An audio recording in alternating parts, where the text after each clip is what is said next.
L'IFCAM est né dans le sillage du festival de Minigout et l'IFCAM bénéficie, au travers de cet écosystème, d'un vivier de professionnels en activité qui ont fait et qui font depuis 20 ans l'encadrement pédagogique de l'école.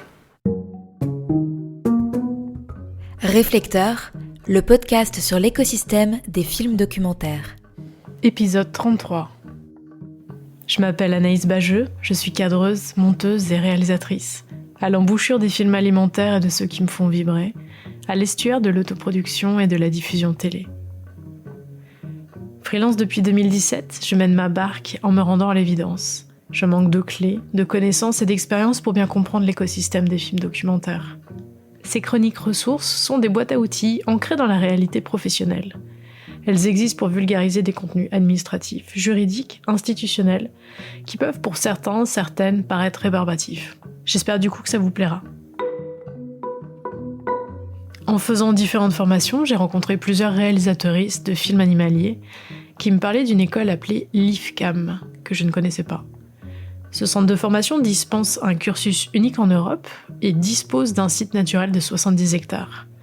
Et c'est Paul-Aurélien Combre, mon ancien formateur aux escales buissonnières que vous avez entendu dans l'épisode 17, qui m'a mis en contact avec Marie Daniel, la directrice de cet établissement. Toi Marie, du coup tu es directrice de l'IFCAM. Est-ce que tu peux nous expliquer ce que c'est ? Qu'est-ce que ça veut dire d'ailleurs, l'IFCAM ? Et pourquoi ça a été créé ?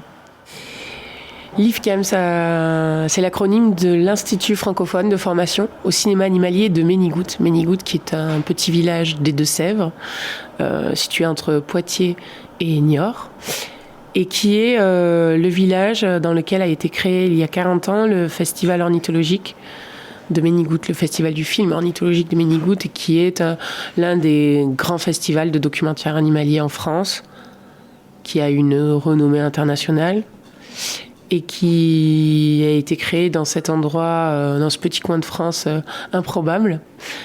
Et le fondateur de ce festival a, 20 ans après,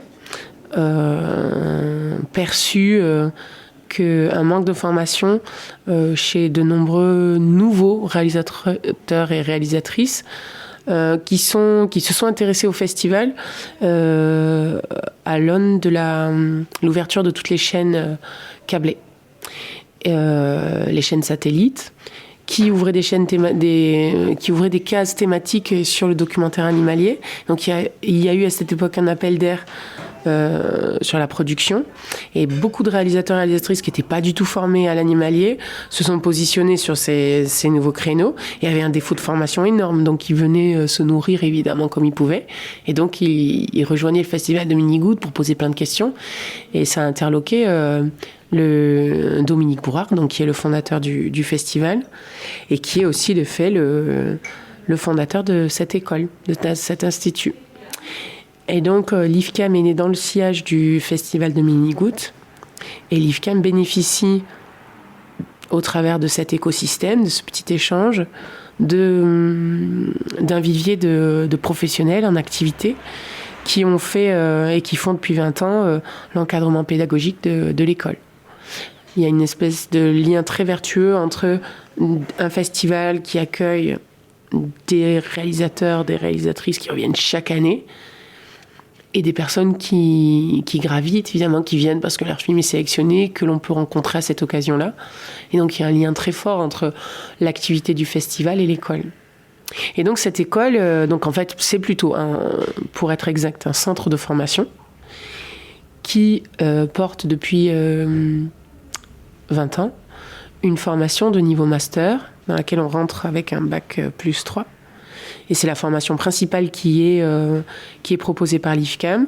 Et donc cette formation, pour endosser une dimension universitaire et pouvoir être concrètement un diplôme, cette formation est copilotée par La Rochelle Université, qui apporte à la fois une rigueur universitaire et des liens très intéressants avec l'univers de la recherche, notamment évidemment la recherche scientifique appliquée à la biodiversité.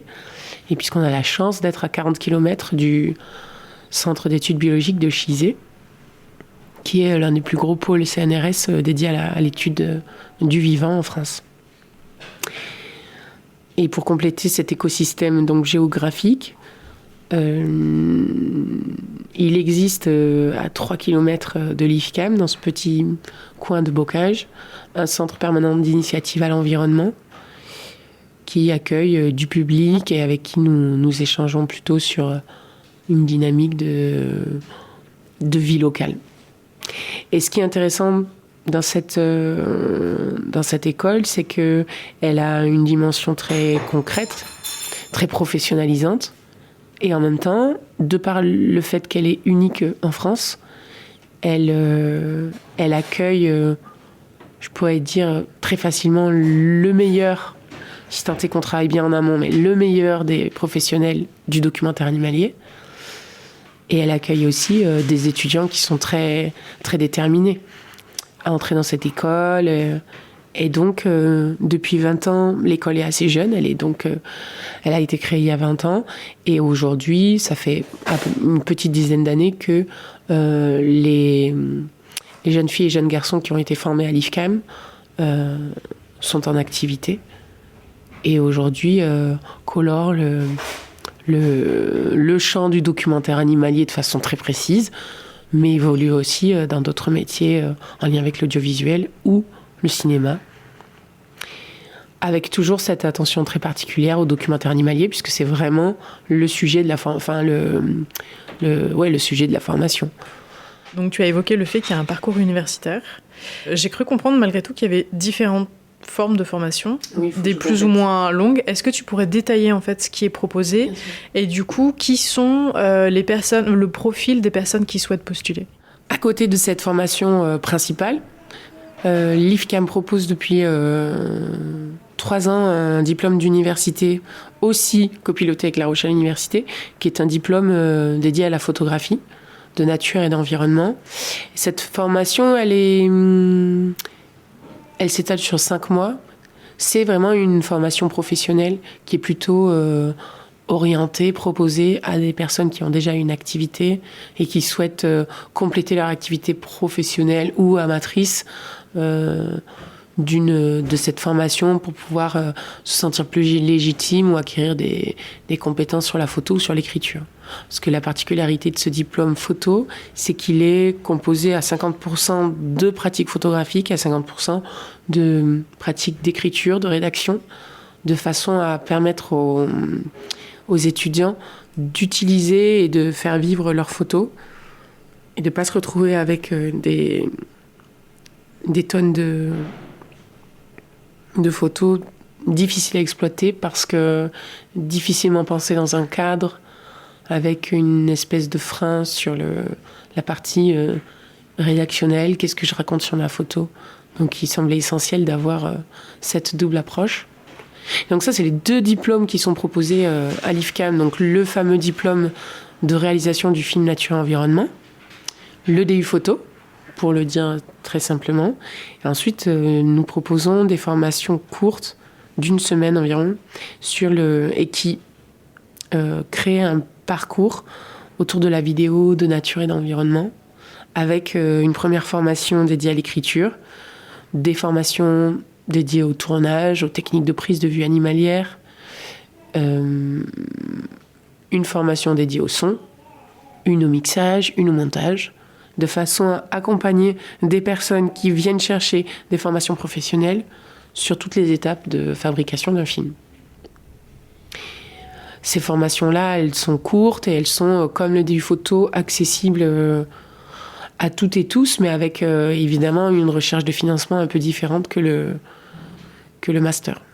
Alors je dis master, mais il n'est pas tout à fait encore masterisé. C'est une formation qui est bien d'un niveau Bac+5. Et nous travaillons avec La Rochelle Université à faire reconnaître cette formation en master.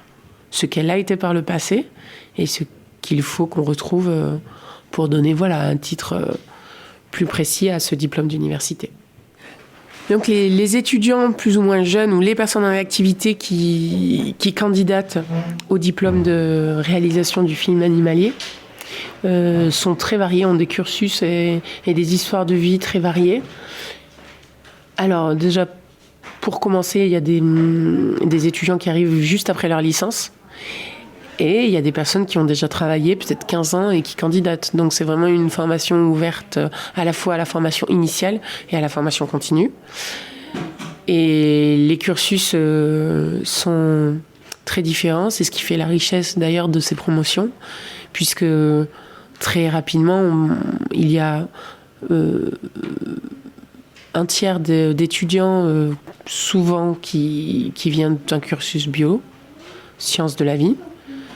Un tiers plutôt cinéma, métier des arts en général. Et un tiers de personnes avec des parcours en géo, en histoire, en journalisme beaucoup. Voire des personnes qui ont encore des parcours plus atypiques. Cette année, on a accueilli une étudiante qui a fait HEC et qui a opéré une première reconversion vers la production et qui maintenant sont plutôt sur la réalisation. Et donc, lorsque l'on met ensemble en vase clos, puisqu'on est le plus petit campus de France, je pense, on met des personnes qui ont des parcours si différents, ça crée des émulations et ça crée des rencontres fortes et presque, je dirais, une auto-formation, en fait, une formation qui est sous-jacente aux échanges qu'ils vont avoir pendant ces 2 années de vie commune.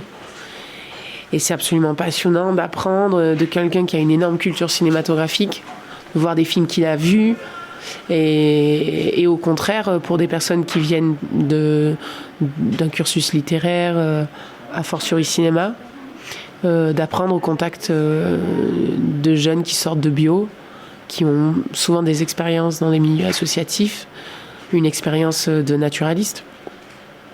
Et ça, c'est absolument passionnant. Et c'est ce qui existe depuis le début. C'est ce qui donne un peu de fil à retordre aussi aux profs, notamment aux enseignants de La Rochelle Université, parce qu'ils sont face à des étudiants qui n'ont pas du tout les mêmes niveaux dans les disciplines. Et en même temps, c'est ce qui les intéresse aussi, parce que c'est un public assez particulier. Et voilà. Et ensuite, sur les formations pro, sur le DU photo, là, c'est beaucoup plus varié et il y a beaucoup plus de personnes, donc voilà, qui sont déjà, qui sont plus âgées et qui viennent chercher un moment de formation pro. Et là, alors là, c'est absolument hyper varié. Il y a beaucoup de gens qui viennent des secteurs de l'environnement, des métiers de la protection de la nature, mais pas que. Voilà. Je pourrais pas tellement... Enfin, je peux développer un peu, mais grosso modo, toute personne intéressée par la photo, plutôt la photo nature, peut venir dans cette formation. Et sur les stages, au tout début, sur les stages pro qu'on propose, on avait beaucoup de personnes passionnées et on a de plus en plus de professionnels. Et donc, qui sont financés par leur structure pour pouvoir avoir une boîte à outils vidéo. Et pourquoi ? Parce que l'émergence des réseaux sociaux a créé des demandes en formation.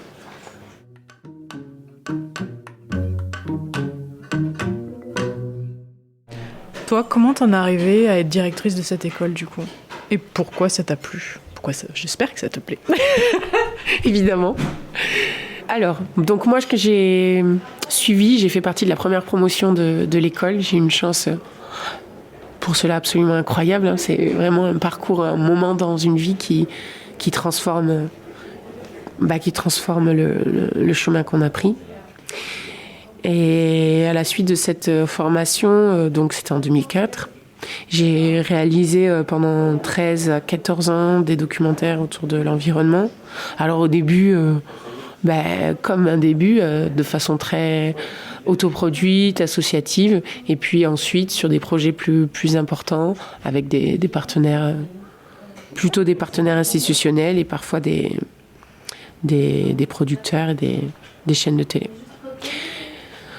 Lorsque Dominique Bourard, qui était donc jusqu'à il y a peu directeur de l'école, est parti à la retraite, la question de son remplacement s'est posée et on m'a parlé de ce poste et j'ai postulé.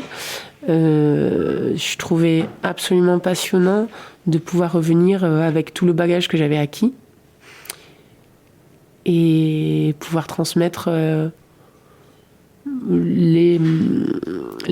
alors avant tout une vision, mais aussi un réseau qui est le mien, et je me suis à ce moment-là sentie légitime parce que ça faisait quand même un moment que je réalisais du documentaire, et j'avais acquis assez de confiance aussi pour pouvoir prétendre à ce poste. Voilà pour la petite histoire. Et donc, nous nous sommes installés à Ménigout il y a 4 ans, et ça fait 4 ans que je dirige cette école. Et ce qui est très, très intéressant, en tout cas ce qui est un vrai plus, c'est que comme j'y ai été étudiante, j'ai à la fois l'expérience de ce qu'est être étudiante dans cette formation très atypique, et en même temps la connaissance plutôt professionnelle. Et moi-même, j'avais fait un parcours assez double, enfin pas double d'ailleurs, je sais pas pourquoi je dis ça, mais j'avais un parcours de philo avant d'arriver à l'IFCAM, et une forte connaissance, en tout cas une immersion forte dans le milieu du documentaire, de création, de par ma famille, et mon père notamment, qui travaillait dans ce secteur-là. Et donc, oui, si je parlais de double culture, c'est plutôt une culture, grâce à l'IFCAM, une culture du film naturaliste, et une culture de la naturaliste un petit peu. Je me prétends pas du tout naturaliste, mais on devient toujours assez spécialiste, fin connaisseur des espèces qui sont les sujets de nos films. Mais par contre, j'ai une forte connaissance du milieu de la protection de l'environnement. Et aussi du documentaire de création, qui est une façon de faire des films que j'aime beaucoup, que je connais. Et donc, c'était un peu cette patte-là qui pouvait être un petit plus apporté à l'école. Et je pense que c'est ce que recherchaient aussi les personnes qui m'ont proposé ce poste.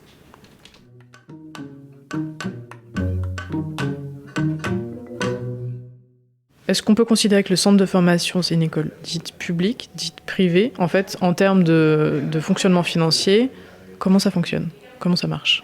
L'IFCAM, depuis son origine, a une dimension publique, dans la mesure où c'est un centre de formation qui dépend du département des Deux-Sèvres, donc qui est une institution publique, avec une mission très particulière sur cet objet, puisque les départements n'ont pas vocation à porter des écoles, des centres de formation. Ça ne fait pas partie de leur priorité. Mais donc c'est une histoire de territoire, en lien avec donc le festival de Ménigout, et à un moment donné un projet porté par ce département, et qui le fait depuis 20 ans, avec le soutien de la région Nouvelle-Aquitaine, aujourd'hui Nouvelle-Aquitaine, et des partenaires, encore une fois publics, qu'est La Rochelle Université. Donc le montage de cette école, il est entièrement public, et c'est important de le soulever parce que ça a une dimension forte vis-à-vis aussi des questions éthique, en fait, de cette école. Aujourd'hui, on propose une formation qui est très, très pointue, et qui, grâce au format universitaire, en tout cas, ne coûte pas trop cher, puisque les entrées, les inscriptions sur ce DU sont à l'année de 1 600 € pour une formation qui, si elle était portée en privé, coûterait évidemment plus cher. Et lorsque l'on aura retrouvé un grade officiel de master, les prix d'inscription chuteront encore. On reviendra sur des inscriptions très, très basiques de 300 € environ pour entrer en formation. Et donc, c'est intéressant aussi de le noter, parce que, évidemment, dans ces temps où les institutions publiques ont des difficultés à tenir leur budget, le devenir de l'école, même s'il n'est pas mis en danger, est en tout cas questionné. On cherche évidemment de nouveaux soutiens, et on cherche à évoluer sur la façon de financer très concrètement le poste les 3 postes fixes pour cette école, et notre activité. Sur le site internet du centre de formation, je crois avoir vu qu'effectivement, vous désignez le centre de formation comme unique en Europe. Tu semblais dire qu'effectivement, ça reste assez unique, en tout cas en France, c'est la seule école de documentaire animalier en France. Qu'en est-il des autres pratiques dans les pays alentours ? Il existe en Europe une autre formation qui est assez proche de la nôtre et qui est en Angleterre, à Bristol, et de fait très en lien porté par la BBC, et notamment l'unité nature de la BBC. Parce que les Anglais sont un peuple très friand d'histoire naturelle. Et donc, il existe une formation qui est une formation universitaire aussi, donc qui est vraiment assez semblable, mais qui, manifestement, et puisqu'on en parlait juste avant, très, très par contre, à mon avis, beaucoup mieux dotée financièrement, évidemment. Alors, donc nous, en France, l'IFCAM est le seul centre de formation dédié au film et à la photographie nature. Il existe depuis très récemment des formations autour de la photo nature notamment, mais qui sont non publiques. Et ensuite au niveau mondial, alors je peux évidemment me tromper parce que j'ai pas une connaissance hyper fine de ce qui se passe dans tous les pays, mais il est identifié un master similaire en Nouvelle-Zélande et une formation au Canada. Voilà. Dans tout le monde entier, à ma connaissance. Alors après, ce qui ne veut pas dire qu'il n'y a pas des stages. Évidemment, il y a énormément de stages proposés autour de l'image nature.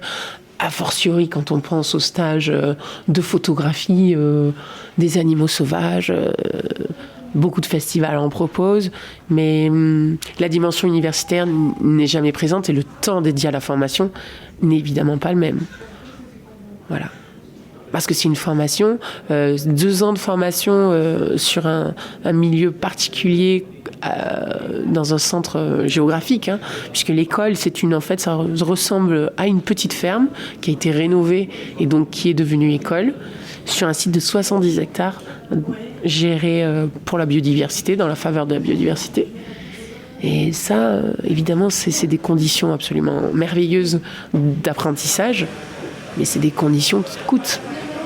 Et d'où l'intérêt et la force de ce service qui est entre guillemets un service public et qui doit être protégé pour cette ouverture-là et ce portage public. Et c'est pas si facile. Voilà, donc au niveau mondial, c'est à peu près l'une des seules formations. Et c'est en ça aussi qu'elle est absolument atypique. Ton avantage, comme tu l'as précisé, c'est qu'effectivement, tu as pu être étudiante toi-même de cette école pour ensuite en arriver à la direction. En quoi tu penses que, et tu sembles dire que ton milieu familial était déjà, ton père était déjà dans le milieu de l'audiovisuel, quelle clé ça a pu t'apporter pour être dans le monde professionnel du documentaire et notamment du documentaire animalier? En quoi l'école a pu, toi, te préparer à être en relation avec les boîtes de production, à mieux comprendre cet écosystème? Est-ce que justement la formation longue universitaire permet d'être plusieurs années et c'est quand même effectivement formidable. Pour ma part, j'ai fait 6 mois à l'ESRA en formation continue, donc en école privée. C'était l'équivalent d'un BTS audiovisuel condensé en 6 mois et effectivement on intègre tellement de choses que tu peux pas tout digérer. Mais je pense que beaucoup de gens ont toujours un peu ce reproche fait aux formations qui mêlent et théorie et pratique, mais qui souvent ne t'apportent pas la connaissance une fois que tu es dehors, que tu dois chercher du taf. Comment ça se passe? Comment tu te mets en lien avec tous ces gens et comment tu vends ton projet? Donc, toi, dans ton expérience personnelle, de quelle façon ça a pu t'aider? Ou pas. Oui, justement, maintenant que tu en as à la tête, est-ce que tu as pu aussi initier des changements, des améliorations, et lesquels? Je pense que je vais plutôt commencer par aujourd'hui, comment ça se passe, puis après donner un exemple au travers de mon parcours. La question de l'insertion et de la bonne connaissance du milieu professionnel par les étudiants est un sujet hyper important, évidemment, et c'est un sujet qui est aussi regardé par les personnes qui soutiennent l'école, les institutions. Aujourd'hui, un centre de formation, quel qu'il soit, est très attendu face à l'insertion de ces jeunes. Et donc pour l'IFCAM, ça consiste absolument en la connexion et la mise en relation, en tout cas la rencontre entre des professionnels en activité et les étudiants. Alors évidemment, en premier lieu, il y a les intervenants pros qui, au travers de leurs enseignements et de leurs interventions, racontent comment eux-mêmes ont fait pour s'insérer, comment est-ce qu'ils ont fait pour devenir chef opérateur, réalisatrice, preneur ou preneuse de son. Donc c'est une première façon pour les étudiants de percevoir quel peut être l'un des nombreux chemins d'insertion, en tout cas de chemin de professionnalisation. Et donc, je suis très attachée au développement de ces temps professionnels et notamment à la rencontre entre des producteurs et des diffuseurs, productrices, avec les étudiants, de façon à ce que dès leurs études, les étudiants puissent comprendre dans quel système ils vont, et quels différents systèmes aussi ils vont entrer. En tout cas, dans lequel il va falloir qu'ils entrent. Parce que, comme tu l'as bien dit, c'est très difficile et on ne s'attend pas du tout en fait, à ce qui va se passer après. Et souvent après, en fait, il ne se passe rien. C'est le vide. Tu sors de l'école, et qu'est-ce que tu fais? Tu rentres chez tes parents, c'est absolument la loose. Et donc, pour pallier à ça, il faut absolument que le centre de formation soit assez en lien avec les professionnels en activité. Et quand je parle de professionnels, c'est vraiment les personnes qui vont acheter des films, qui vont les diffuser, pour que les étudiants comprennent quels sont les différents chemins, je l'ai dit, qu'est-ce que eux ils ont envie de faire aussi. Parce que ça, c'est pas évident quand on rentre dans une école de cinéma, quelle qu'elle soit. On n'a pas toujours au moment même où on y est une idée très claire de quel type de film on veut faire. Évidemment, le type de film qui nous intéresse va orienter le parcours professionnel qui suit l'école. Et par exemple, sur l'IFCAM, c'est assez évident pour de nombreux étudiants de vouloir, à la sortie de l'école, faire du documentaire animalier tel qu'on le voit en télé, sur nos chaînes, ou au cinéma de temps en temps, une fois ou deux par an. C'est le parcours le plus attendu, le plus évident. C'est pas le seul. Mais déjà, rien que pour faciliter la connaissance du milieu de la production audiovisuelle de documentaires animaliers, il s'agit de mettre en relation des distributeurs, des chaînes et des producteurs avec les étudiants pour que les étudiants comprennent quel est le rôle d'un producteur, d'une production, quel est le rôle d'un diffuseur et comprennent à peu près les règles du jeu. Et évidemment, ça lui permet de gagner un peu de temps parce que, par exemple, si il se rend compte que la façon dont les projets sont portés, la plupart du temps, puisqu'il y a quand même des chemins très, très stricts, en tout cas une façon de produire et de penser les films pour la télé qui sont très particulières, puisque c'est des films qui sont souvent faits en collaboration étroite avec un producteur, une productrice qui va regarder, qui va être immiscée dans le projet, a fortiori un diffuseur qui va avoir des attentes en termes de format. Il y a des étudiants à qui ça va beaucoup parler et des étudiants qui ne vont pas s'y retrouver et qui vont vouloir chercher autre chose, des films plus libres, des films parfois à la frontière entre le documentaire animalier, mais pas que, le documentaire de société et encore, et qui donc vont souhaiter développer leur regard et leurs travaux de façon un peu différente. Et c'est pour ça aussi que des producteurs autres, c'est-à-dire des producteurs de films plutôt environnement et pas forcément animaliers, interviennent dans l'école pour montrer aussi comment ça se passe dans d'autres types de schémas de production. Et évidemment, la période de stage est assez cruciale, puisque en première année, les étudiants trouvent les stages qu'ils peuvent trouver, et notamment des stages pas forcément en milieu de prod, en boîte de prod, mais au sein d'associations de protection de la nature, où ils vont être absolument autonomes, un peu livrés à eux-mêmes, et ils vont plutôt avoir un complément de formation très technique, c'est-à-dire je suis tout seul, il faut bien que je ramène des choses, donc je me débrouille. En deuxième année, par contre, les stages qu'on les pousse à faire sont plutôt des stages justement où ils vont pouvoir, peut-être par chance, créer un premier réseau professionnel. Donc là, il s'agit plus d'aller faire des vidéos pour les assauts de protection de la nature, si je schématise énormément, mais plutôt d'intégrer des équipes de documentaires pour tisser des liens.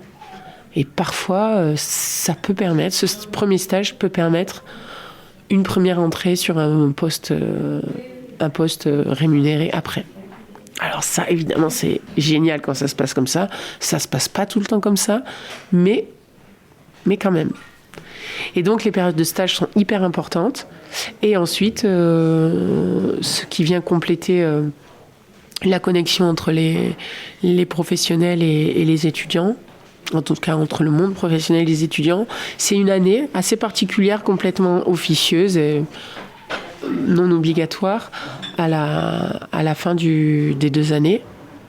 Et je dis une année, mais c'est pas, je peux même pas parler d'une année supplémentaire. En fait, c'est un projet qui est porté par l'association des étudiants de l'IFCAM, qui se regroupe pour mener à la sortie de leur école un projet collectif de film, ce qui permet, notamment à celles et ceux qui n'ont pas trouvé au travers de leur stage ou par un autre moyen quelconque un boulot, d'être ensemble et de pouvoir pendant un an réaliser quelque chose en commun, avec toutes les difficultés que ça comporte de faire un film collectif. Mais néanmoins, c'est une façon de ne pas se retrouver seul chez soi et d'avoir une expérience supplémentaire. Et ce qui est très intéressant sur ce projet, c'est que c'est les étudiants eux-mêmes qui font leur recherche de financement. Et donc ça les met déjà dans une situation de devoir parler de leur film, vendre leur film, récupérer des financements. Donc ça veut dire s'organiser, avoir un compte en banque, échanger avec les financeurs, être capable de parler, de communiquer et de tenir des engagements aussi. Et ça, c'est hyper intéressant et c'est très formateur. Et ça permet d'avoir une année un peu tampon. On peut l'appeler tampon ou année tremplin.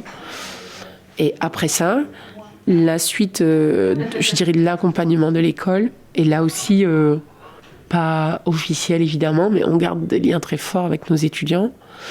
Quand on a par hasard, quand l'école est sollicitée pour des projets, on transfère les demandes à un réseau d'anciens étudiants, puisqu'on reste en fait connecté grâce à des groupes, bref. Et ensuite, les anciens étudiants sont en contact entre eux. Le festival de Ménigout est un moment dans l'année assez catalyseur, puisque beaucoup reviennent, échangent, rencontrent, et c'est le plaisir et c'est l'avantage des festivals, c'est qu'on fait des rencontres et parfois des rencontres professionnelles hyper intéressantes. Et en dernier lieu, les étudiants au sein d'une même promo, ils vont se faire travailler ensemble, parce qu'ils vont apprendre à travailler ensemble pendant 2 ans. Au sortir de l'école, ils vont peut-être commencer à travailler ensemble, et au fur et à mesure, en fait, on travaille avec les gens qu'on connaît, avec qui on est bien, et ça commence par les quelques collègues de promo avec qui on a travaillé. Ce qui me permet de rebondir sur ma propre expérience, et qui a été en fait celle de notre promotion, cette première promotion. Parce que lorsque on a terminé notre école, on a, avec Sacha, dont je te parlais tout à l'heure, monté une association qui s'appelle le Gobi, et qui était une association qui nous réunissait en fait et qui nous permettait de porter des premiers projets absolument balbutiants, mais avec plein d'envie, plein d'entrées, et puis la fougue des premiers projets, où il n'y a pas beaucoup d'argent, mais où on y met tout, parce que de toutes les manières, il faut qu'on fasse nos preuves, et puis on n'a pas d'autre chose à faire. Donc, et cette association, elle a été un outil déterminant pour pouvoir, à un moment donné, passer les moments difficiles et générer nos propres projets. Et donc là, je rejoins complètement cette démarche qui est la tienne, de de porter ce projet en autoproduction, en allant chercher des financements. Et c'est ce qu'on a fait avec le Gobi. Et c'est ce qu'on fait encore. Alors, ce qui était intéressant, c'est qu'avec cette association, on a mené une dizaine, voire 15 projets très collectifs où l'un ou l'une d'entre nous, ou un petit groupe, montait le projet et faisait à terme bosser les copains. Et donc, plusieurs personnes différentes ont endossé ce rôle de porteur de projet au sein de l'asso. Et les moments qui étaient difficiles pour les uns ont été des moments où d'autres leur ont proposé du boulot et inversement. Et donc ça a permis pour nombre d'entre nous de passer ces années très compliquées post-IFCAM et en fait post toute formation autour de métiers créatifs où il faut se créer son réseau et où c'est absolument pas évident de signer un CDI, voire impossible, puisque c'est pas du tout le modèle économique qui nous attend à la sortie de l'école. Donc un peu de débrouillardise en fait, et puis se dire que on peut commencer déjà à faire des choses entre nous au niveau de tout jeune et que ça marche. Ça marche parce que quand on sort d'une école, il y a énormément de dispositifs jeunes qui existent sur lesquels on peut aller taper des sous, des institutions qui sont là très motivées à aider les premiers projets, les premiers gestes. Et donc, en ce sens, on a un pays qui est plutôt bien fait, avec des soutiens des soutiens publics qui s'amenuisent et qui, en tout cas, qui se professionnalisent avec le temps. Mais on a pu compter sur aussi toute la dimension institutionnelle de la protection de la nature, qui avait aussi besoin de films, de vidéos. Et donc, on a fait beaucoup de vidéos pour les associations, beaucoup de vidéos pour des parcs. Et ça te permet de tenir dans la durée, de continuer à te former et à un moment donné d'avoir des choses à montrer aussi. Voilà. Donc moi j'ai beaucoup réalisé de films pour le milieu associatif et notamment avec mon compagnon Fabien Mazocco, avec qui on a réalisé des films pour des associations de protection de la nature, beaucoup. Films qui ont été parfois relayés après et diffusés en télé, a posteriori. Ça a été notre modèle de travail. Et ce qui était un peu particulier, la chance qu'on a eue avec Fabien, c'est qu'on a pu travailler sur ce format de film institutionnel, puisqu'on appelle ça comme ça, mais avec une très grande liberté, ce qui nous a permis de défendre des films et finalement de proposer des films très personnels, mais en même temps qui convenaient absolument aux associations avec lesquelles on travaillait, et notamment à une asso que je remercierai toujours, qui est Sistu Nature, et qui nous a permis de faire au moins 6 films très personnels.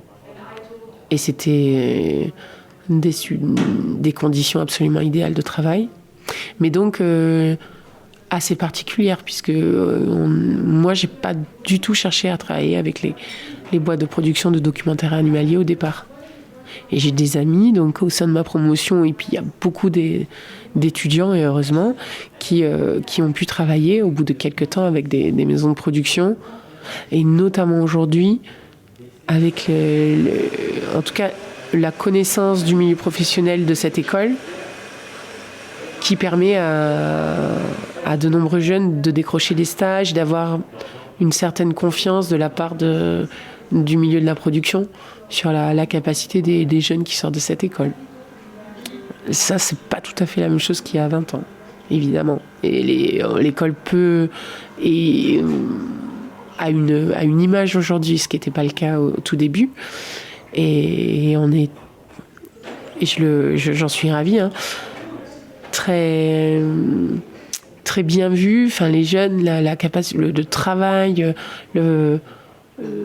des jeunes qui sont passés par l'IFCAM est très reconnu.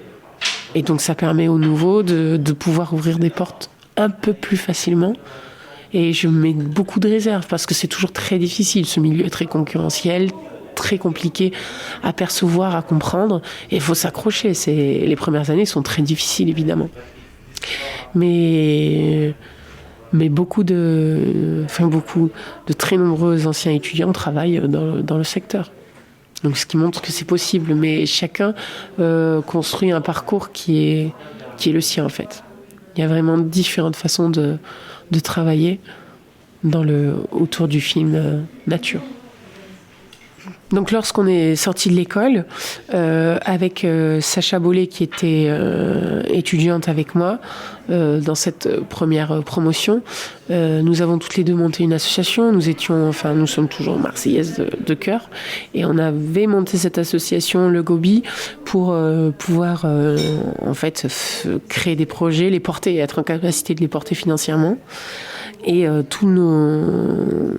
autour de nous, tous les copains de formation, donc on fait partie de cet asso. Et cet asso, elle a eu pour unique vocation de nous garder en lien.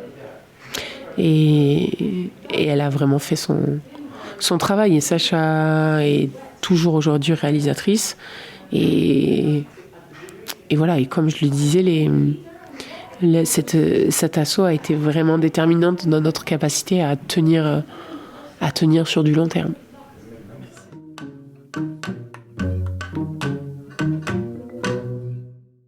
Ne faisant pas d'annualier, mais me rendant compte des situations de terrain, je pense que je partage un grand questionnement avec les gens qui ne sont pas du milieu, quels sont les pratiques, les usages de filmer des animaux. Parce que du coup, si on parle des animaux, filmer des végétaux, c'est peut-être plus facile dans le sens où qu'on soit là ou pas là, techniquement ils sont toujours là.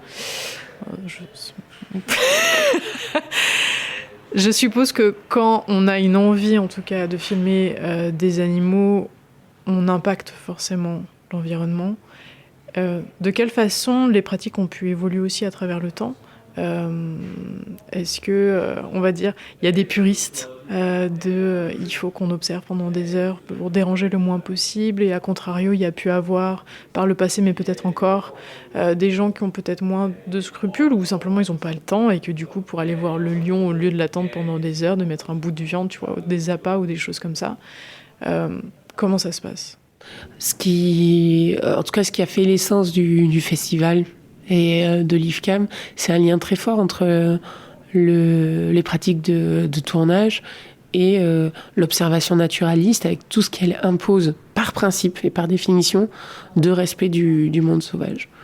Les scientifiques, qui sont des personnes avec qui on discute beaucoup, sont amenés à être très précautionneux et ne peuvent pas faire ce qu'ils veulent. Par exemple, si on parle de la recherche scientifique, par exemple dans la manipulation des espèces, et sont très attentifs à ne pas déranger les espèces dans lesquelles qu'ils étudient.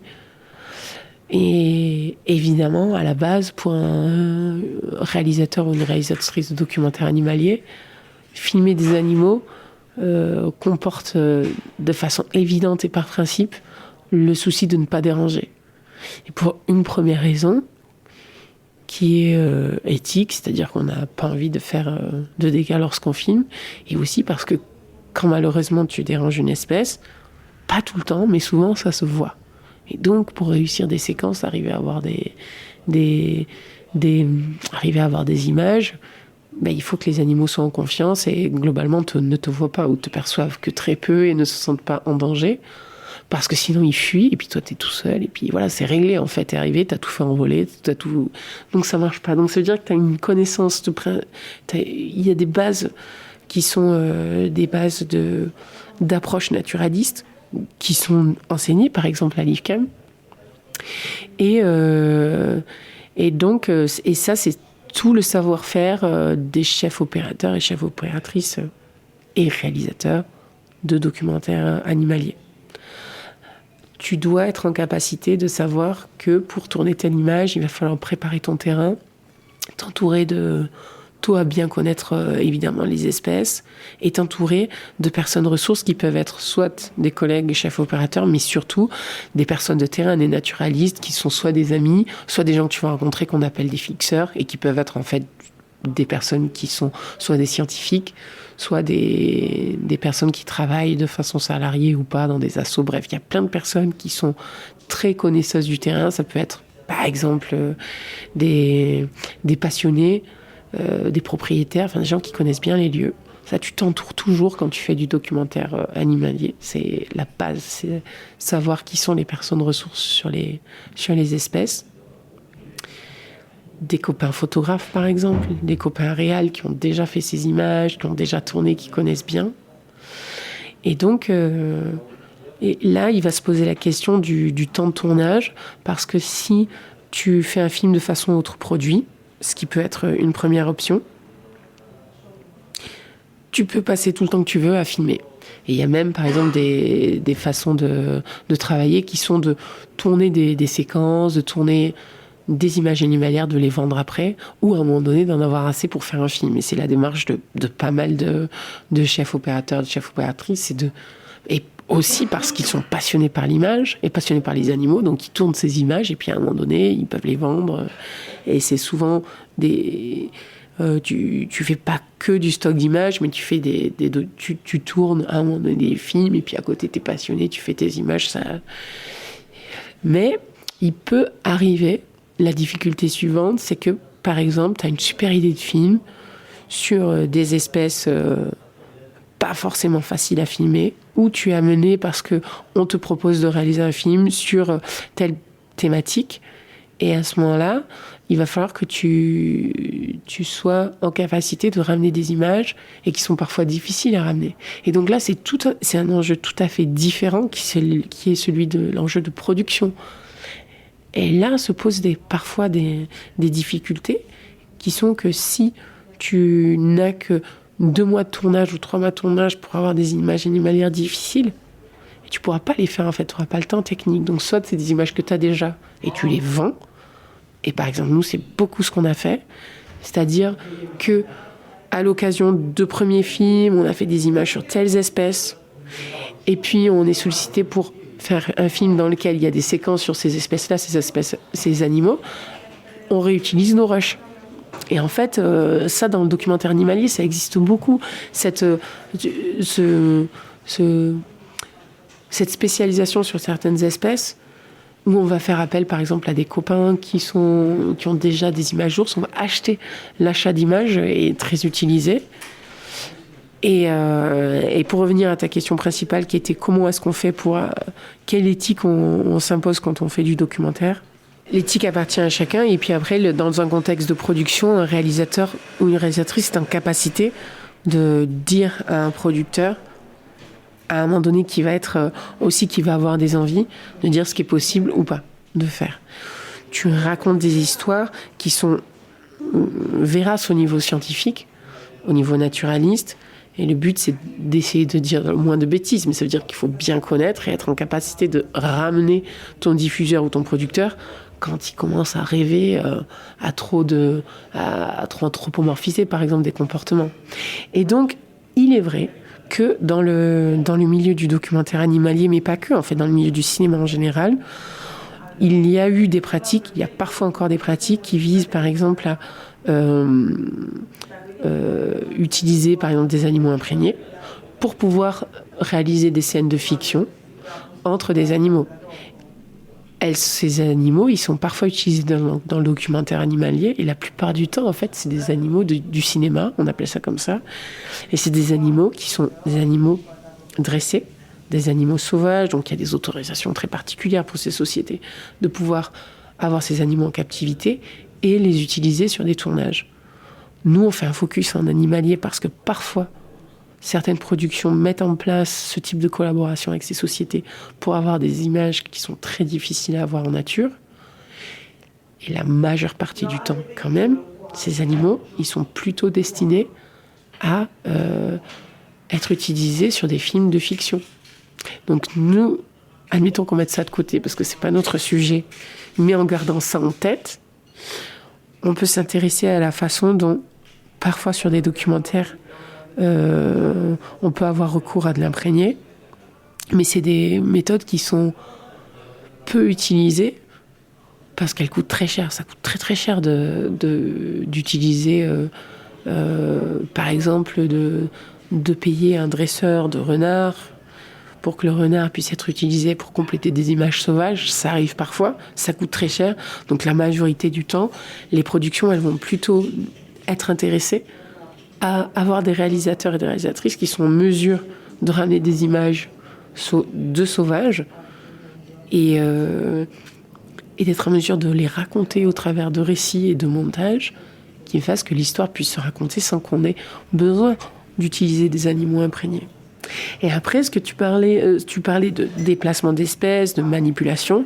Là aussi, c'est un sujet qui est très intéressant et qui nous intéresse parce que on peut être amené parfois. Et tu vois, quand on est sur des espèces, par exemple en danger ou des espèces en voie de disparition, la question, elle se pose pas parce que c'est très compliqué de... Enfin, éthiquement, tu n'es pas amené à aller prendre des chauves-souris, les déplacer. Mais par contre, tu peux avoir du dérangement. Donc ça, c'est la base, et on en a déjà parlé, c'est de ne pas déranger les colonies et les espèces sur le terrain. Et ensuite, quand tu es amené à faire un film sur un lombric, par exemple, sur la Terre, ou sur des escargots, tu vas être... peut-être amené à prendre un escargot, à le déplacer. Et là-dessus, il n'y a aucune législation. Il n'y a rien qui existe et qui encadre une pratique. Et donc, ça concerne des espèces, enfin des familles d'espèces très particulières. C'est les insectes majoritairement et les reptiles. Les oiseaux, tu peux les déranger. À aucun moment donné, tu pourras les manipuler. Et les mammifères, c'est encore plus compliqué. Et c'est pour ça que la majorité des animaux imprégnés dont je te parlais de ces sociétés sont des animaux qui sont soit plutôt des mammifères ou des oiseaux. Et nous, ce qu'on apprend, et c'est les étudiants, lorsqu'ils arrivent à l'IFCAM, ils sont très intéressés par ces questions, mais la majeure partie du temps, c'est un garde-fou. Mais les animaux que tu observes, tu les observes en tant que depuis ton poste de tournage. Et donc, nous, après, sur les quelques familles qui pourraient être sujets à discussion, c'est-à-dire sur la manipulation, et bien là, il n'y a pas aujourd'hui de règles, mais il y a des notions d'éthique qui sont que il ne faut pas déplacer les espèces, il ne faut pas les toucher. Et là-dessus, on peut vraiment se comparer aux pratiques scientifiques, puisque les scientifiques, c'est ce que je te disais tout à l'heure, lorsqu'ils sont amenés à manipuler des espèces pour leur recherche, ils doivent avoir des autorisations. Et à terme, c'est peut-être ce qu'il faudrait que l'on mette en place pour le documentaire animalier. Mais aujourd'hui, on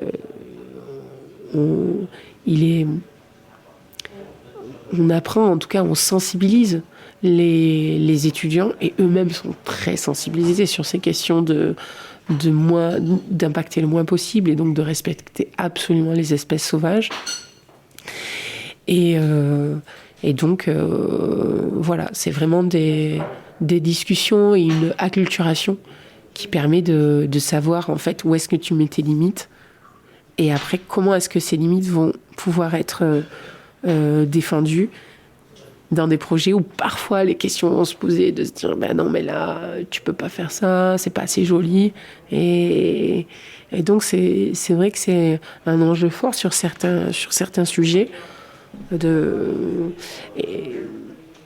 pouvoir rester en phase avec les attentes de départ, et parfois quand il y a beaucoup d'anciens étudiants qui sont sortis de l'IFCAM, il y a certains anciens étudiants qui ont été parfois amenés à travailler avec des animaux imprégnés, et la majorité du temps en fait c'est pas des expériences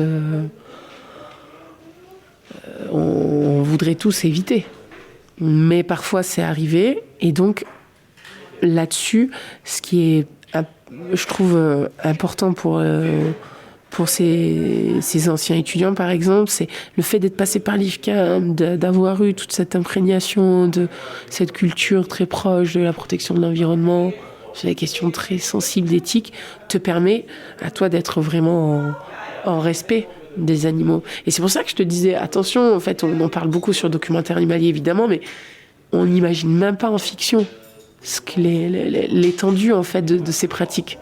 Tu vois, quand tu vois des films sur lesquels il y a, à un moment donné, il y a une séquence avec des loups, eh ben oui, ils sont peut-être allés au parc. Dans le centre de la France, il y a un parc où il y a beaucoup de loups. Et donc souvent, en fait, on peut être amené à aller dans des zoos aussi pour faire des images complémentaires.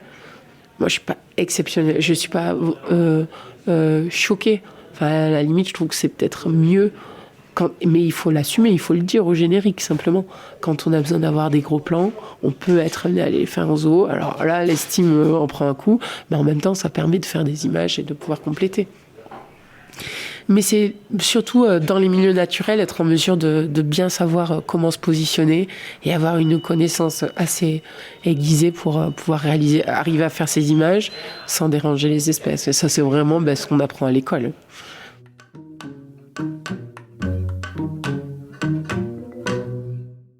Au fur et à mesure de mes discussions avec des réalisateurs plus expérimentés que moi, j'ai la sensation en tout cas que pour les personnes en fin de parcours, ont tendance à observer le modèle économique du documentaire comme ayant eu un âge d'or il y a 20 ans, 30 ans, où les systèmes de financement semblaient plus abondants, en tout cas pour la réalisation de films, et du coup le documentaire animalier en fait partie. J'entends beaucoup aussi dire que les films animaliers coûtant aussi cher, vu qu'il y a cette incertitude d'avoir la bonne image, que ça demande du temps, etc., de tournage, que parfois certains films animaliers ont pu mettre en faillite des boîtes de production, et d'où la vigilance des boîtes de production avant de valider et de s'engager sur un projet. Pour toi, et tout à l'heure on a parlé également du fait que, il y a très peu d'écoles de documentaire, mais qui plus est, en France, il y a assez peu de place pour la production de films animaliers. En tout cas, de ce que j'entends aussi, c'est qu'on achète beaucoup de films animaliers à l'étranger. Donc selon toi, quelle place le film animalier a-t-il en France, et notamment au cinéma? Parce qu'on voit un petit peu de documentaires au cinéma, mais pas forcément que de l'animalier. On a, je pense, des grands noms d'animaliers qui nous viennent rapidement en tête pour la plupart des gens qui ont été très grand public, comme Le Peuple migrateur, comme La Marche de l'Empereur, etc. Quel est ton point de vue sur la place du documentaire animalier en France, en diffusion française ou déjà en production française? Qu'est-ce qu'il faut faire ou qu'est-ce qu'il ne faut pas faire? Quelle est ton opinion? En fait, les films sur la faune française sont une part marginale en fait du documentaire animalier. La majeure partie des documentaires animaliers qui sont diffusés sont plutôt des films tournés à l'étranger, sur des milieux à travers le monde. Et parce que ça fait partie complètement de cette culture de découverte, de voyage. Il y a un lien très, très, très, très étroit entre le film d'aventure, le film d'exploration et le documentaire animalier. C'est assez proche comme démarche, la démarche du voyage et de la découverte. Et donc, beaucoup de sociétés, même de production du doc animalier en France, tournent à l'étranger. Et si on peut même revenir sur la question de éthique dont on a beaucoup parlé, il y a beaucoup d'endroits dans le monde où c'est très facile de filmer les animaux. Beaucoup plus facile qu'en France. Et donc la question de l'animal dérangé existe partout sur la planète. Il faut partout faire hyper attention à la façon dont on filme les animaux. Mais c'est quand même vachement plus facile de la tourner dans plein de pays, dans plein de milieux naturels qui sont beaucoup plus grands, étendus, où les distances de fuite, par exemple, sont plus ténues. Qu'en France, en fait, la question de l'animal imprégné, et de ces problèmes, en fait, elle se pose a fortiori dans notre pays, parce que aujourd'hui, c'est très compliqué de filmer ne serait-ce qu'un renard. Tous les animaux sont devenus nocturnes. C'était intéressant de parler de ces deux sujets à la suite. Mais la production de documentaires en France, elle est peut-être à 60%, même un peu plus, des films tournés à l'étranger. Et il y a un pourcentage de films qui sont tournés en France ou en Europe un peu plus élargi. Et évidemment, le public est très intéressé par les images tournées en France. Les documentaires qui racontent la nature en France, en fait, c'est peut-être contre-intuitif, mais sont hyper appréciés des téléspectateurs. En fait, pourquoi ? Parce que ça montre la nature à côté de chez eux. Et donc, il existe une part petite de documentaires qui sont animaliers, tournés sur notre territoire métropolitain ou outre-mer. Et ces films-là, évidemment, ils rencontrent des difficultés de financement parce qu'ils coûtent très cher au tournage. Mais pour autant, il y a des chaînes encore, et notamment des chaînes publiques, comme France 2 un peu, pas trop, mais Arte, et ensuite des chaînes du câble qui financent des films avec des petits budgets. En effet, là-dessus, on peut parler d'un âge d'or passé, mais en même temps qui est contrecarré par aujourd'hui des moyens de tournage qui sont un peu plus faibles. C'est-à-dire qu'auparavant, en effet, il y avait peut-être plus d'argent pour faire les films, mais les caméras coûtaient énormément plus cher, les moyens de tournage n'étaient pas du tout les mêmes. Donc, bon, c'est toujours délicat de dire « Ah bon, il y avait plus d'argent ». C'est sûr qu'aujourd'hui, il y a des postes qui sont compressés. Par exemple, il y a quasiment plus d'ingé son sur les tournages. Et donc, il y a des choix dans les ressources humaines d'un film qui sont faits. Et évidemment, c'est vrai qu'il y a moins d'argent, moins de temps pour faire les films. Et pour autant, il y a tout de même une petite production française. Tu vois, par exemple, la création de cette école, aujourd'hui, elle permet, et les liens qu'on a avec certaines maisons de production, certains diffuseurs, permet, je pense, de garder une place dans le paysage du documentaire en Europe. Il y a une très grande en fait, puissance de production en Allemagne, évidemment en Angleterre avec la BBC. Et en France, on a beaucoup de sociétés de production. Le documentaire animalier se porte assez bien dans le sens où il y a beaucoup de productions de documentaires. Alors, la majorité est étrangère. On achète beaucoup de films tournés à l'étranger. Et il y a une production qui se maintient quand même en France. Et on peut espérer que l'attention du public, qui est aujourd'hui hyper forte sur les enjeux de biodiversité, et j'espère que ça amène des chaînes comme France 2 à ne pas supprimer toutes les cases de documentaires animaliers, à les faire évoluer, certes sur du documentaire animalier environnement un peu plus humain, mais les productions et les réalisateurs sont un peu inquiets à l'idée qu'il y ait des cases qui soient supprimées, à l'idée que les chaînes réorientent leur budget. Mais il y a des pays, tout bonnement, où la production de documentaires animaliers n'existe pas du tout. Il y a quand même une production en France qui existe. Donc, ce que je trouve important, en tout cas, c'est de signifier au travers de l'école et au travers du réseau de professionnels du documentaire, arriver à mettre la pression sur les chaînes pour qu'elles gardent pour qu'elles continuent à en diffuser. Et c'est vrai que la question, par exemple, il y a des nouvelles façons de produire qui émergent de plus en plus et qui sont aussi en lien avec des questions d'empreinte carbone. C'est par exemple de tourner avec des chefs opérateurs à l'étranger pour des films qui sont tournés, qui sont réalisés en France, produits en France. Enfin, il y a différentes façons de travailler qui évoluent. Mais je garde beaucoup d'espoir sur le maintien d'une production parce qu'elle est attendue par le public aussi.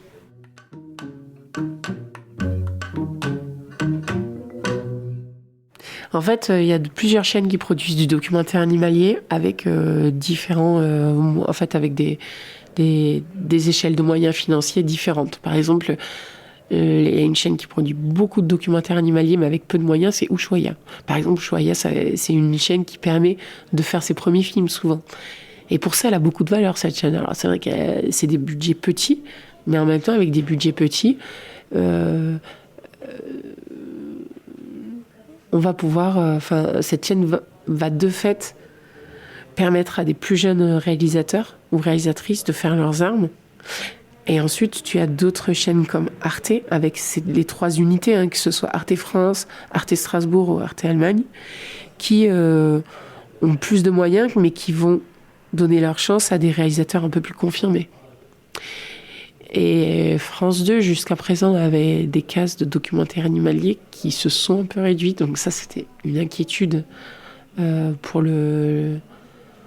pour les professionnels du documentaire animalier. Mais il y a des liens qui sont tissés avec... il y a beaucoup plus de coproductions qui sont mis en place aujourd'hui et qui permettent de compléter des budgets. Mais ça, c'est vraiment des histoires de... Enfin, c'est plutôt des sujets de prod, vraiment. Mais donc, les chaînes qui produisent aujourd'hui le plus de documentaires sont Arte, évidemment, Ushuaïa. Et ensuite, il y a les chaînes locales comme France 3 qui produisent des films souvent hybrides. Et donc, en fait, c'est là où on peut être force de proposition. C'est-à-dire, France 3 ne produit pas du tout de documentaires animaliers. Mais par contre, les régions peuvent être amenées à produire des documentaires dans lesquels il y a un peu d'animalier. Ça arrive assez fréquemment. Et c'est une façon aussi de réaliser du documentaire que moi je trouve absolument intéressant parce que ça permet aussi de dépasser des cases purement animalières. Voilà, donc il y a aussi une certaine dimension sur les France 3. France 3 région ou France 3 nationale. L'idée que je me fais des films animaliers de manière générale, c'est que la plupart du temps, il y a toujours une voix off, un commentaire. Est-ce que, à tes yeux, c'est quelque chose dont on peut parfois s'empêcher d'avoir pour des intentions artistiques ? Parce que souvent, en tout cas dans les retours des réalisateurs que j'ai, souvent c'est le commentaire est imposé par la boîte de prod parce que on sait que le diffuseur va le demander. Quelle opinion tu as là-dessus ? Alors, moi, ce que je trouve intéressant, c'est de pouvoir s'adapter à une contrainte. En fait, oui, c'est vrai que le commentaire est absolument indispensable pour des films qui passent en télé. Après, il nous appartient à nous réalisateurs de travailler l'écriture de façon à ce que l'écriture soit la plus pertinente possible. Dans le secteur, en tout cas, dans les films produits en télévision, il y aura évidemment un commentaire. Et il faut partir du principe que, du coup, ce commentaire, il faut qu'il soit le meilleur possible. Donc, pour moi, c'est à nous de travailler l'écriture pour donner le maximum de chance au film. Après, il y a d'autres façons de produire des films. Par exemple, pour La Salamandre, on n'en a pas trop parlé de ce petit diffuseur qui est génialissime. La Salamandre, c'est une édition c'est une revue suisse, à la base, qui produit aussi des films et qui aujourd'hui a une petite chaîne de télé sur Internet, une plateforme de diffusion de documentaires. Et alors, ce type de production est beaucoup plus libre. Et à ce moment-là, on peut avoir des commentaires ou des voix off ou des narrations qui sont un peu plus libres. Mais en fait, je pense qu'il ne faut pas... Même si à la fin, on est souvent face à du formatage, il me semble qu'il est important d'arriver avec des vraies intentions de réalisateur. Parce que parfois, ces intentions-là, même si elles sont réorienter, retravailler. Plus tu arrives avec beaucoup d'intention sur une voix off ou sur un texte, sur la narration, plus tes producteurs, les diffuseurs vont... évidemment, les producteurs et les diffuseurs vont s'immiscer et te demander de réécrire, d'adapter. Mais moins tu auras travaillé ton texte, moins il sera bon. Tu vois, il y a ça aussi sur le fait d'essayer de garder face à la contrainte et à ce rouleau compresseur, à garder des envies de texte. Parce qu'eux-mêmes, ils sont preneurs, en fait. Ils vont le retravailler, mais je pense qu'il faut faire attention à ne pas s'auto-censurer aussi. C'est vrai qu'il y a un moment donné où ils vont intervenir, il va y avoir une patte demandée peut-être, mais force à nous de proposer des choses aussi. Je pense que c'est pas si manichéen en fait. En tout cas, moi je trouve qu'il faut pas lâcher l'affaire sur cette question du commentaire. En étant dans les règles du jeu, il faut un commentaire, il faut en écrire un. Mais en fait, ce commentaire, il peut être hyper intéressant, hyper bien raconté. Et là, je pense que c'est vraiment l'affaire de chaque réal de s'impliquer sur cette partie et pas de se laisser complètement envahir par oui, de toutes les manières, il en faut un, donc on va en faire un. Et puis, parce que c'est pas si simple que ça. Je pense que souvent on n'est pas très à l'aise et puis on s'auto-contraint dans une façon de raconter les choses parce que c'est vrai qu'on manque on manque un peu de modèles, on manque d'exemples en fait de films qui sont un peu particuliers et qui pour autant ont eu du succès, ou alors les formes qui sont les plus intéressantes, elles sont des formes très alternatives. Mais c'est des discussions que j'ai avec beaucoup de collègues qui sont réels pour la télé par exemple, et qui évidemment évoquent avec moi, et moi je l'ai déjà vécu, cette question du commentaire, mais moi j'ai toujours travaillé de façon très précise le commentaire pour échapper en fait à faire d'une contrainte une force plutôt que d'en être un peu victime. Là je pense que pour le coup on peut, enfin, il nous appartient de proposer des choses vraiment.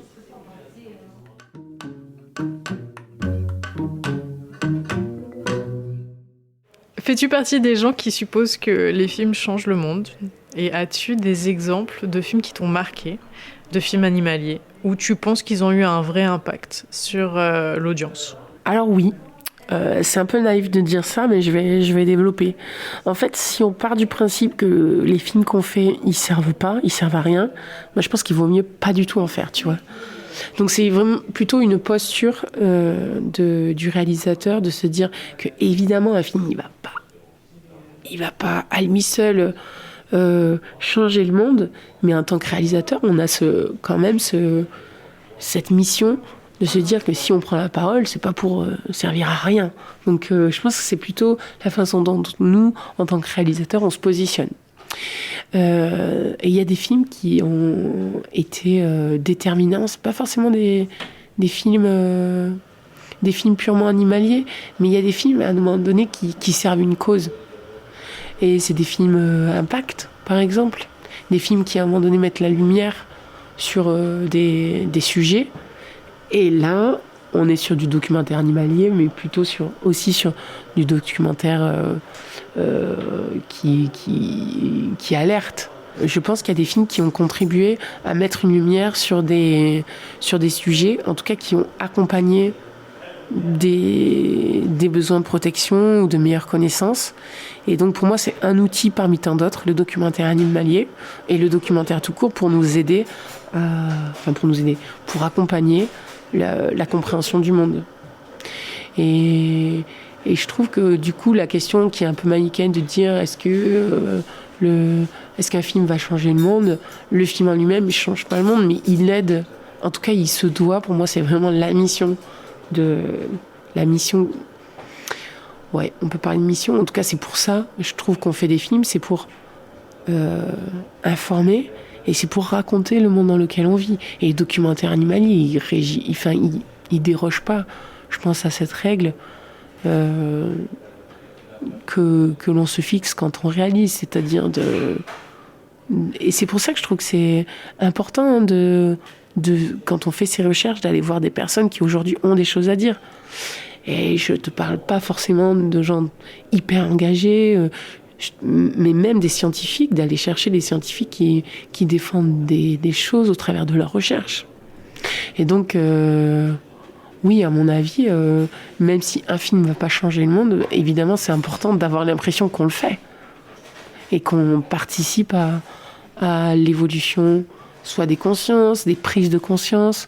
Par exemple, aujourd'hui, sur la biodiversité, il y a des façons de produire les films qui ont beaucoup évolué. Aujourd'hui, on parle par exemple de campagne d'impact, on parle de comment faire que ces films ils touchent un public différent, d'arriver à toucher un public nouveau et pas de toucher que les personnes qui sont déjà passionnées par les questions d'environnement et d'écologie.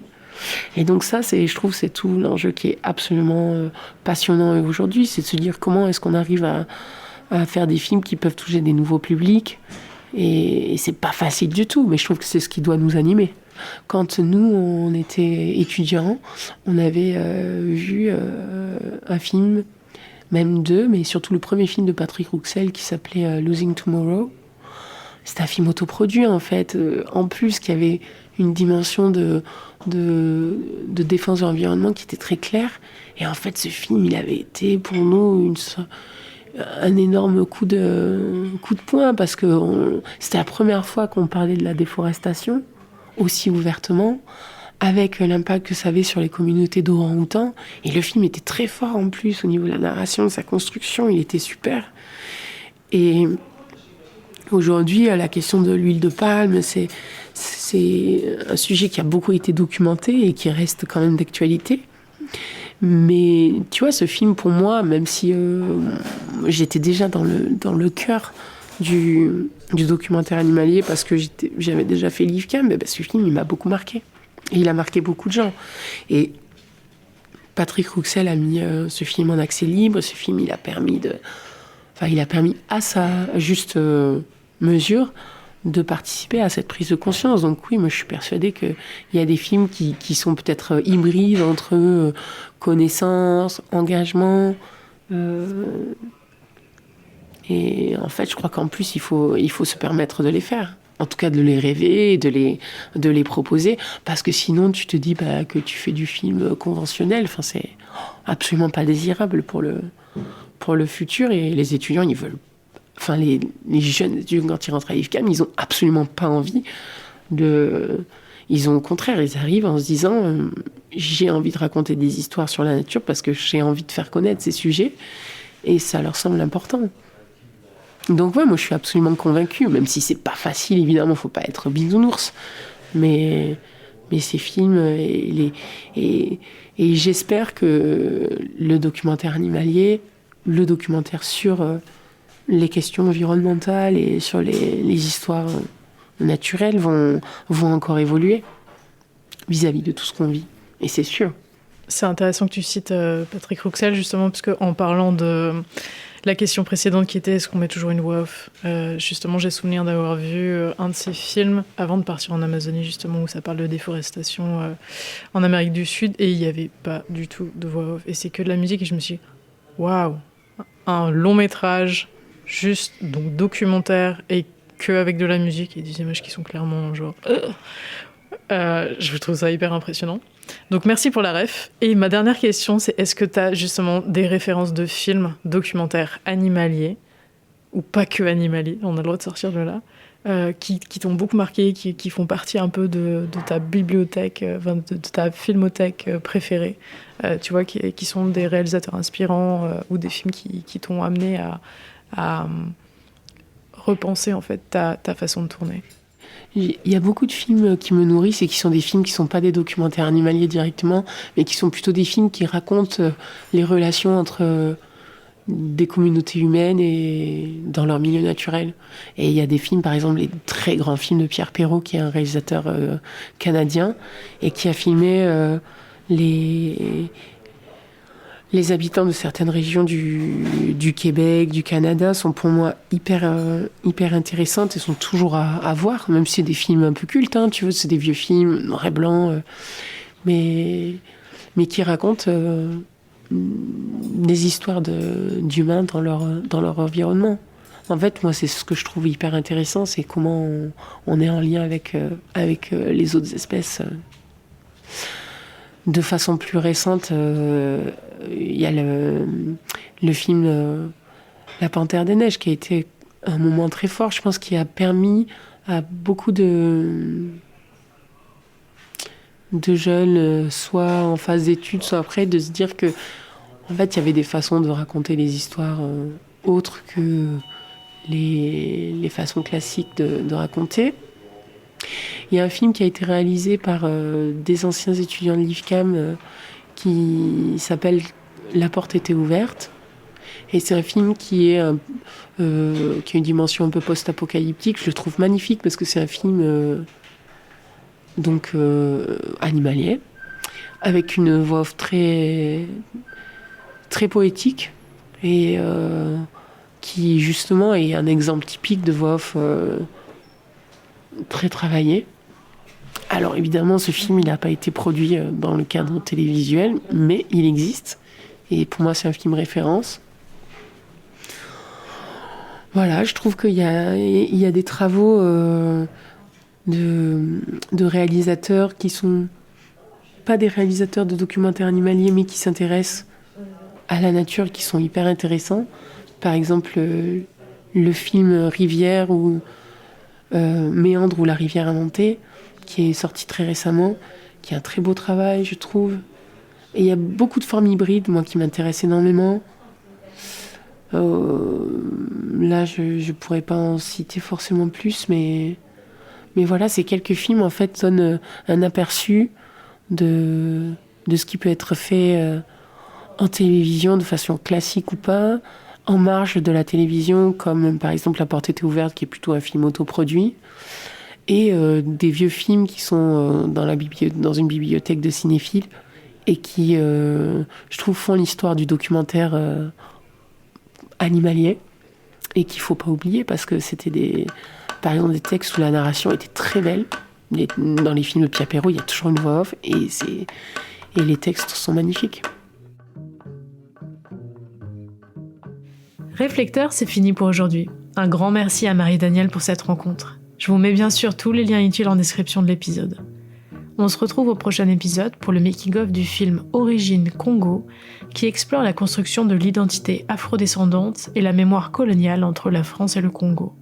C'est un film signé par Laura Châtenay-Rivaudet.